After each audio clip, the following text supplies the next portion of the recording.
You're listening to The Leonard Lopate Show on AM 820 and 93.9 WNYC.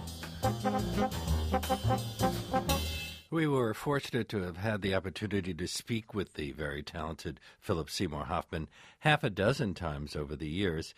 He brought a thoughtfulness and nuance to every scene he was in, whether it was on stage in The Death of a Salesman or The Seagull, opposite Ethan Hawke in Sidney Lumet's film Before the Devil Knows You're Dead, or with Laura Linney in The Savages.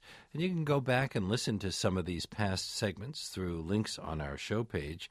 But right now, we wanted you to be able to hear an interview from September 2005 when we discussed the role that won him an Oscar in Capote, in which he played the author of In Cold Blood. And he was joined by the film's director, Bennett Miller, and Catherine Keener, who played Harper Lee. I began by asking him and Bennett Miller if they were fans of Capote's work before they started work on the film. For me, I would say, an admirer, but I wouldn't say, a real fan. Yeah, I actually, I knew of Truman as a child from the talk shows circuit that he, did, and I knew of the books that he had written that had, created his fame. But I wasn't, a connoisseur at all of Capote. And in fact, doing this film really, brought me obviously much closer to, the talent that he was. Did you feel you had to read the other books? I did. There were certain books I wanted to read for sure because I had an inkling they had biographical information that would be useful, and The Christmas Memory is one in particular, and In Cold Blood, of course. And then a lot of these short stories, and also there's this great piece that he did about Marlon Brando that really gives you pretty great insight into how brutal he can be and how insightful he can be in this being a journalist. That was helpful. So, Catherine, did you wind up reading To Kill a Mockingbird to prepare for the part? Yes, I actually reread it for the part, thank God. But I did, and I watched the movie again, which I hadn't seen in so long, and it just stunned me again. It was just perfect, and there wasn't much else to go on aside from what these guys shared with me. Some of her essays that she had written for ladies' magazines, and they were pretty informative as to her points of view on certain things. There was one transcript of a press conference that showed that she was pretty snazzy and had a very quick wit, and other than that, still photographs. That's about all I knew. This is great. There's these two letters that I acquired that I gave to Catherine, letters that Harper Lee had written to Perry Smith. And one of the two men, Perry Smith being one of the crime. Who committed one of the two men, the one that Truman becomes closer to. Who committed the murder of the Clutter family. Well, obviously you got really involved, but I wonder if you had any misgivings before you started on this project. This couldn't have been the easiest thing to pull off either from a directorial point of view or an acting point of view. Were you enthusiastic about this from the start, Bennett? No. My good friend from childhood, Dan Futterman, drafted the script. Now, he's an actor. Everybody knows him from television shows, Judging Amy and Will and Grace. But this is the first script he wrote. This is his first screenplay. And he sent it, and I read it, and it's great. Had been looking for something for a long time. We talked about it for a few weeks.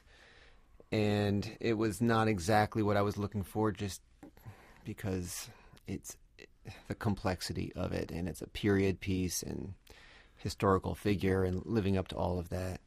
But this is more ambitious than you imagined for your first feature film. You'd done a documentary before that everybody loved, The Cruise. Right. But this is a big leap from that, isn't it? Yeah.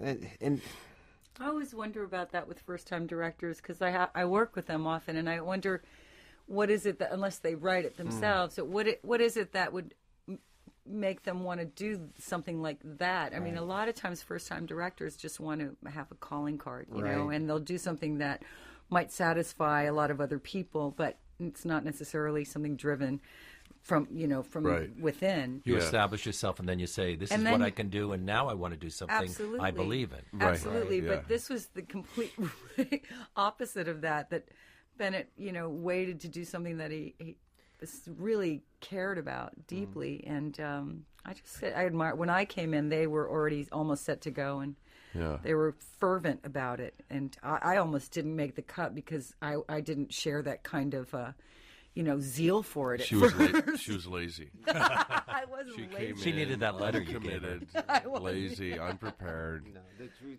Get is, on board, Keener. I wasn't bored. I think the truth is that everybody hesitated and everybody was sort of scared of it. And I'd imagine for you, Philip, it's a particularly scary thing because you had to really immerse yourself in a character who's nothing like you. Yeah, I mean, Oh, excuse me. yeah, that's true. Oh, it comes out finally. Oh, it's ugly. No, it's very true. I think even when Keener came on board later in the game, we were at the location and like that. There was a fear about doing the piece that was just kind of pervaded everybody. For I think obvious reasons. I think people can see. So I knew that. I mean, maybe Bennett went through the same process of like I had to find something in the piece that I knew that I was passionate about. And once I really looked at the story close enough and read the biography and really looked at what this was about, I became more and more excited. And that's really what eventually allowed me to walk through the door. Didn't Dan Futterman write you a letter? He did. I mean, that was the reason that made me say yes. He wrote me this beautiful letter about basically about life isn't about results, it's about the process and stuff, and what else would we want to do but to work together on a film. And I said fell yes, for it. and I He knew where to bit- get you. I He pushed bit your hook, buttons. line, and sinker. But then it took me literally a good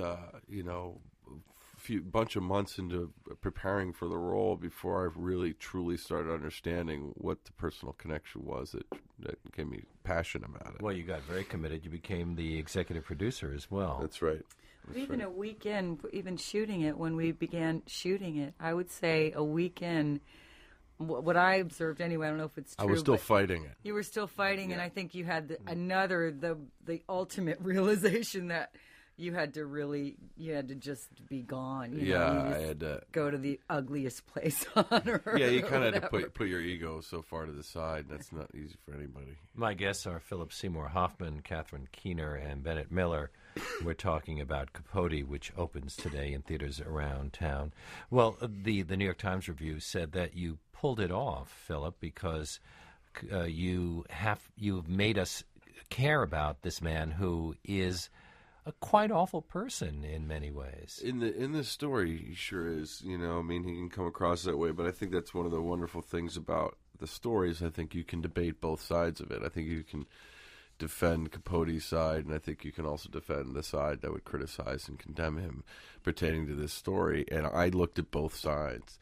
And in looking at both sides, I found empathy and I found judgment, and I had to find both of those things. I think both of those things lived inside of him. Well, you give us the ugly for sure. Well, but I think he's the ugly's there, and I think he knows it's there. I mean, I think the judge and jury live inside of him very much, and I think that's what that's the internal tragedy that happens in the film. I think you see it ultimately play out. And this is the sort of thing that Hollywood's been staying away from recently, or are we moving back to adult films that have nuance and subtlety? What happened when you went to studios and said, "Give me some money"? First-time director, first-time screenwriter, First-time producer in the form of Phil, along with other producers. That's right.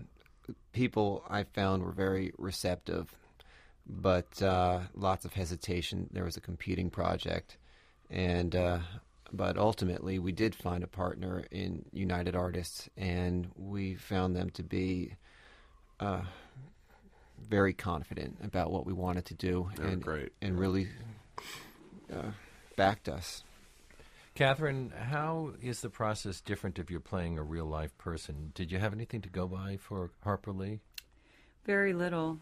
She's a very private person, as you probably know, and I never saw her any footage of her. I never heard her voice. It was just sort of conjecture and You couldn't impressions. call her up and say hi. No, I wouldn't. I don't think I could. I don't think she'd be receptive, and I wouldn't have the guts to do it either. So I didn't want to, I don't want to invade anybody's privacy, but I was just hoping to do her. Decide to portray them in a movie. Except to do that. But I must say that I didn't find out that she was not willing to have anybody investigate her, and she's a very private person and all of these things, and wouldn't have anything to do with anybody in Hollywood until after I got the job. I didn't know there was a competing project. I didn't know a lot. But she can't be upset by she sees on this screen. Oh, she can't be upset? No. Oh, gosh, I hope not. She's the moral compass in this film. Yeah, well, I think that from everything that I read and heard about her, she is that kind of person, somebody we all kind of aspire to be. And also, I did the kind of duality of Capote's moral compass or whatever.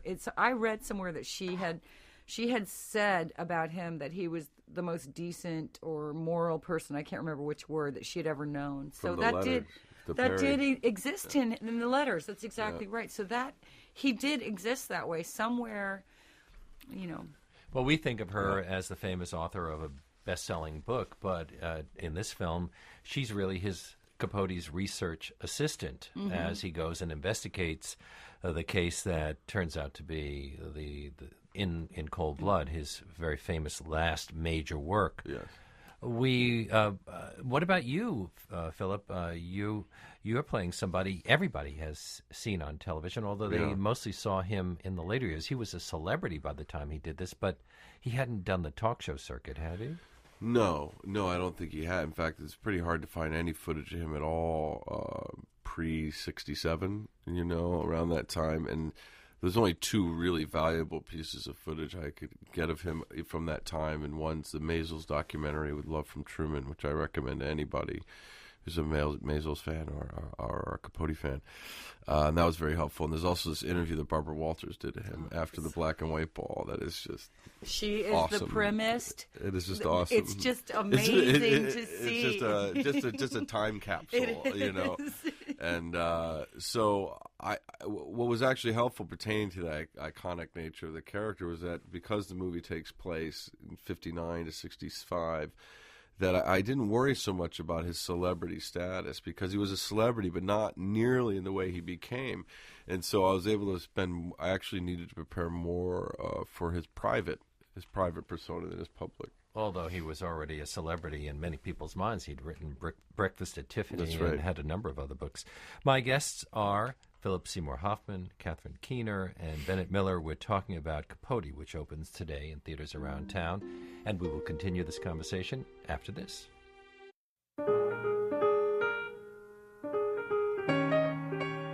Now let's hear some more of my interview on September 30th, 2005. Truman Capote's birthday, by the way. It's with the late Philip Seymour Hoffman, and it's about the film that won him an Oscar called Capote. Had just opened to great reviews, and he was joined that day by Catherine Keener, who played the writer Harper Lee, and Bennett Miller, the film's director. I asked Mr. Miller what kind of advice he gave the actors. Well, it's hard to give Phil advice. I mean, straight up advice. I mean, we could talk about the character. But you're not going to give him line reads, that's for sure. No, but the truth of the matter is that Phil's process is complex, and the way he works is not completely on a conscious level, meaning he will make certain decisions and he'll argue one thing or another, which end up being the exact opposite of what he does. For the purposes of driving everyone crazy. For the purpose of driving everybody nuts. Catherine said you were fighting it at first.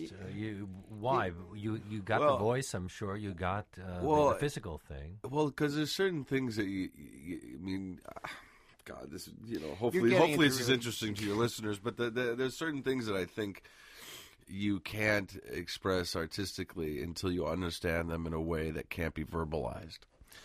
And as long as you go verbalizing it, it's helpful because you need to do that at first to get at a certain logic. But then you cross into an area where you need to get to the subconscious. You do. I mean, it's not like some Freudian thing. It's like in order to be spontaneous in the moment, you need to be living from some place that's not of your self-conscious mind, And how to get into that is, it's a tricky thing. And so especially sometimes when you have you're to talking in the way that you don't normally talk. So sometimes you start behaving and talking about things in a way that you don't know you're doing, meaning you're doing it, but you're battling something you should do, or these kinds of things start to come out. And you need to allow that process to happen. I mean, and Bennett was a director that allowed that to happen in the ugly, good, bad, or whatever. And sometimes you'll be with directors and they squelch that. That confusing time will come, and there's kind of a combative atmosphere. And you see them just be like, "Oh, just say it." Mm-hmm. They'll be like that, like, "Ooh, you just killed it, didn't you? You know why? You just killed anything that nice and special that could have happened here today. With that one fell swoop. Like, lunch is in 5 minutes. Come on, something where you go, wow, you just completely made everything pedestrian, and it's too bad. And they don't trust you. I would imagine that anybody who signs either of you for a film would know to trust you by now. You just have incredible track records. Well, that's nice. Yeah.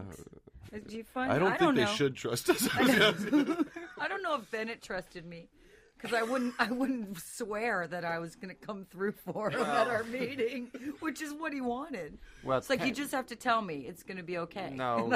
But Catherine is an actress, so you could just tell what to do and give line readings and puppeteer her through. It's true. I'm easily manipulated. Very. Just say it like this. Feels very good. I just wanted to comment on what you were just talking about, Phil, and that's just there's something, even though you're playing such an egotistical character, it's like there's a thing that happens when it's ideal, which is that everybody is there kind of playing the same kind of game. We're all doing the same thing, and it's all working toward the same goal. So you make allowances for the ways that you have to get there, because you know that I knew it wasn't about Phil. I knew that however hard it was hardest on him. And plus we had laughs and fun and all that stuff at the same time. It wasn't that those things didn't happen. But I mean, it was painstaking, and you had to go.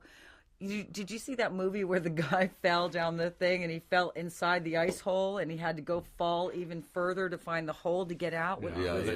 Climbing in the Andes. It was amazing, but that's what it was like. He knew that he saw the light up there, but he knew that he had to fall farther to find his way out. And then he broke his leg. It's called touching the void. Yeah, touching the void. Yeah, I mean, it's kind of the thing of like. So that's what acting is, touching the void? void? I think but in this particular thing, that's how I observed what Phil was going through. But it's like, you think in any setting, like was with Clifton Collins, who plays Perry Smith, like incredibly, by the way. Incredibly, and you have the DP Adam Kimmel, and you have Bennett, the director, and you're all in a room. It's like, what's the most important thing is that you do have a fearless leader. You know what I mean? Which is your director. You do need a fearless leader. It's not a democracy. There is a leader. Did you know that he had quit film school? He went to NYU film school and quit. We went to college together. Oh, yeah. I begged him to stay. To finish.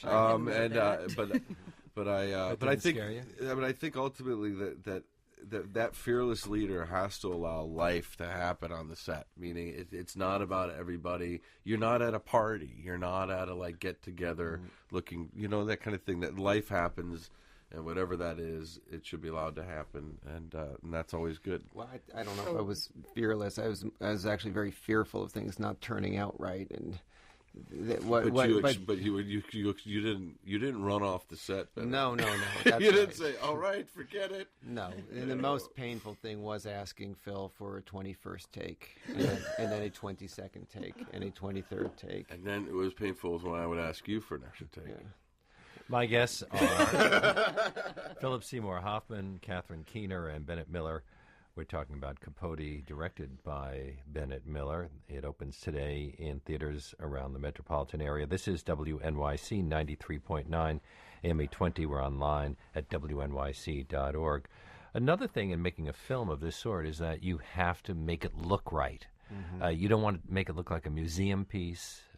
At the same time, you want to make it feel natural, make it almost feel like it was shot in the late 50s, early 60s. Right. Did you go back to Richard Brooks' film of In Cold Blood? Because that was shot in 67, just a year after the book came out. Right. No, I did. I looked at it, and it's actually a very good reference because it was shot in the actual Clutter home.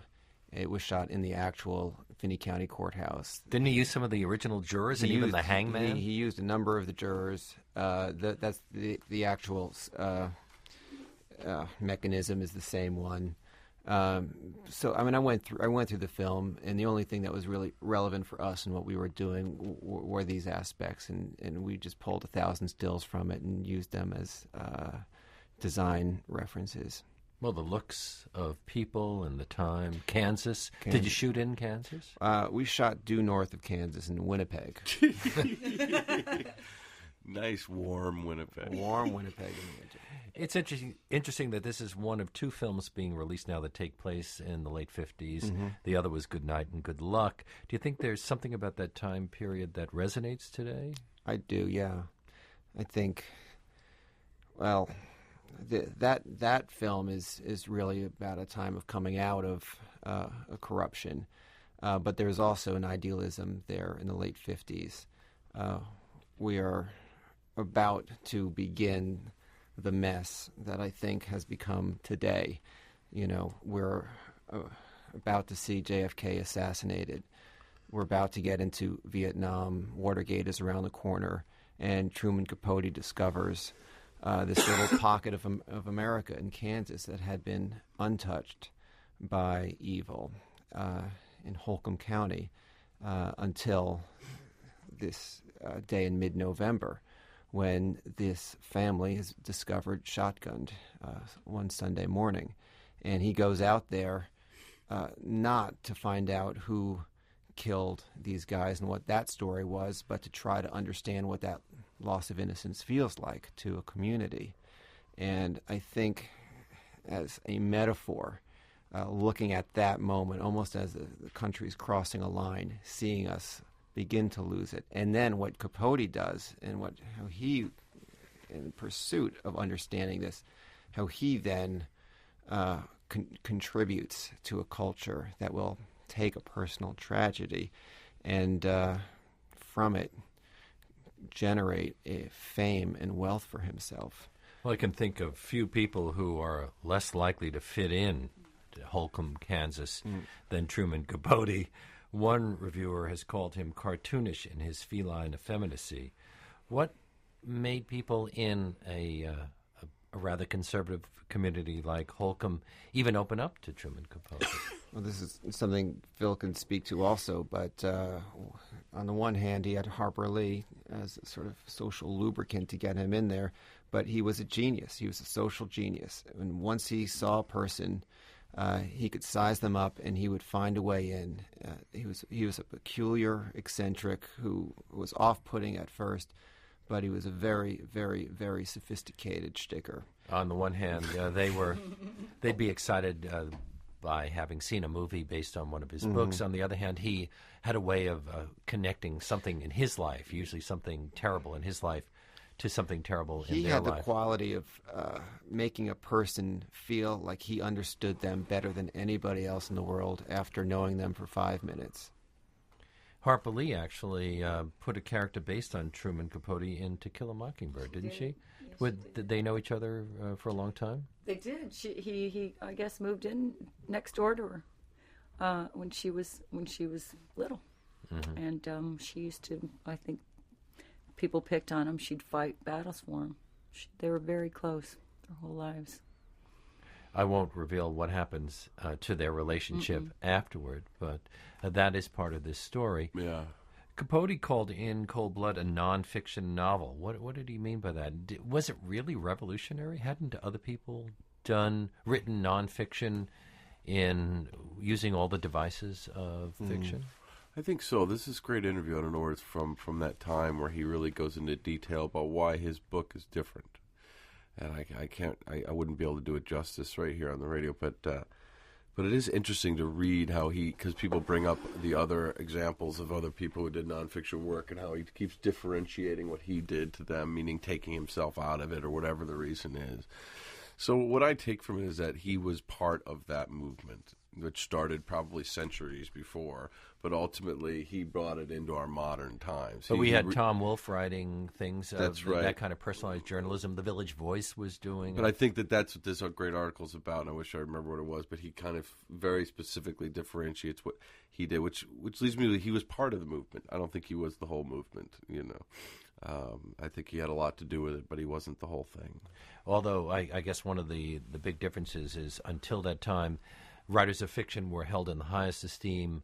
Writers of nonfiction were always considered journalists or hacks, just slightly lower. He wanted to change that. Isn't that true? No. In many cases, it is. He definitely wanted to change that. So tell us about Capote's relationship with Perry Smith, the killer he's close to. One of the questions one's asking throughout the film is how much was Capote using him, and how much affection did he really feel for Perry? I think you had to resolve that to play the part. I had to resolve that to play that, but I think there's no way around that. I think the answer to both those questions is a lot. Do you know? I mean, I think he cared for him a lot, and I think there's almost a sexual tension there. Well, that to me, it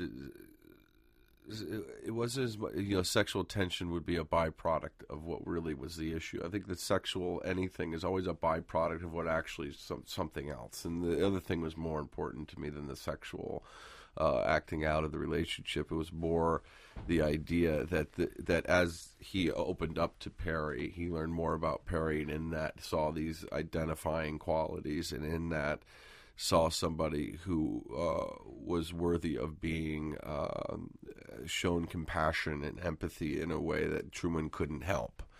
But right next to that was using him to the nth degree to get what he could to make this book. I guess the reason I said the sexual component is because they were really seducing each other because they needed each other. They were. Perry needed him too, and Perry was also in a seductive mode. But I think that was. I don't think Truman was ever not on top of the game. I think he was. I think Truman was drawing him in much more than Perry was drawing Truman in. Now, both of you have also worked in theater on and off. Does that feed this sort of thing? Or is acting in a film like this totally different? For example, you were in Long Day's Journey into Night, Philip. I would think that would have been one of the more difficult roles of your life. Maybe this, I don't know how that compares with this. This had to be extremely difficult as well. This was extremely difficult. Long Day's Journey was difficult because it was, we did it over 6 months. And going there, if anyone knows that play, what you have to do to kind of get to the ending of that play isn't pleasant. And so it's a marathon of, an emotional search that takes it out of you and leaves you exhausted and raw. Where this film was really a marathon in a different way. It was just, you're just trying to get it right every day, all day long. And the trial and error of that and the, missing and getting it, it's just, that was just more what it was like. Catherine, you starred opposite Edward Norton in the off-Broadway revival of Lanford Wilson's Burn This. Mm-hmm. Is that something that you enjoy doing? How does that compare to working in films? Phil's laughing because he knows. We talked a lot about it, and he was very helpful in my kind of putting that to rest and making peace with it, because I was a fish out of water. I really was, and I was. You've mostly done film. I mostly done film, and I was working with 3 amazing stage actors, and they were very, very helpful and really kind and wanted to help me through it. But it was, just anxiety the whole time. So, Well, I always wonder about that because you are a wonderful film actress, and I realize there are differences in the two arts, but at the same time, I would think getting into a part is getting into a part. that's true, but for me, it was sort of like the two hardest days you have on a movie for 4 months. You just keep repeating that scene that you have to get that day, and we look at the schedule and you go, oh, God, that's when I have to do that sequence, but it's just that. But, I mean, it's every day. And I just was it's a long play, and I remember the sniper, Washington, D.C. sniper man, that Maryland sniper guy, and I would come home and watch that on CNN to unwind. To unwind. Like the most mental kind of experience. No, I mean, it was so horrible and distracted me from that kind of absorption that I was in for 4 months, which was hideous. So. But meanwhile, you have a hit film with the 40-Year Virgin. 40-year-old Virgin. And you are in the next Mission Impossible? That's right. Replacing Tom Cruise? Or Yes, I'm playing Ethan Hunt. No, no, I'm playing a bad guy. Well, those are always the most fun to play, aren't they? They are, and I haven't, it's actually quite refreshing working on this film. Yeah. And Bennett Miller, another film in the works? I don't know. We'll see. Yeah, eventually. I got to find the right thing. Just one more thing. Neither Capote nor Harper Lee wrote another novel after the events in this film take place.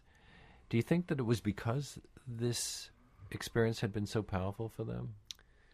Well, I mean, Truman himself said later that when it was clear that his life was in ruins beyond repair, that he never recovered from the experience of writing in cold blood.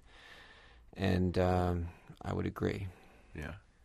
Thank you so much for being with us. And we've been talking with Bennett Miller, director of Capote, which opens at theaters around town today.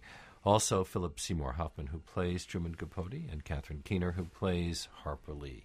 It's been a great pleasure. Thank you. Thank Same you. here.